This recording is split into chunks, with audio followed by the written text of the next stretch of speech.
మాది Harshita crop centre వెళ్ళడితే మేము బేరు వాళ్ళది కొట్టించినాము. పేరు మహానంది, మహానంది, కర్నూలు జిల్లా, కృష్ణగిరి మండలం. కాన్స్లాట్ ఇది 5 రోజులకు చల్లినాను. నాటేసినాక బాగా పనిచేసింది. కలుపు గిలుపు ఏం పడకుండా మనకైతే బాగానే ఉంది. బాగానే ఉంది. ఇప్పటికైతే మాత్రం ఎవరైనా చల్లుకున్నా కానీ బాగానే ఉంటుంది. ఇది ఇదైతే పంటకు కూడా బాగా ఏం లేకుండా కూడా బాగానే ఉంది. ఉసుకలా కలిపి చల్లిన దానికి బాగా అయితే పని చేసింది. ఎవరైనా కానీ చల్లుకుండొచ్చు, ఏం అపాయం అయితే కూడా. మాకైతే మాత్రం కొంచెం లేబర్ ఖర్చు కూడా తక్కువనే చేస్తుంది.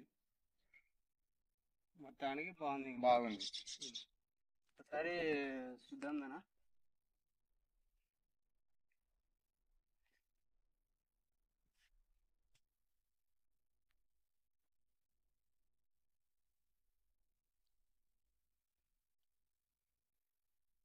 చిన్న క్యాన్సిల్ అన్నాక గడ్డి అనేది లేదు. బాగుంది బేరు వాళ్ళది.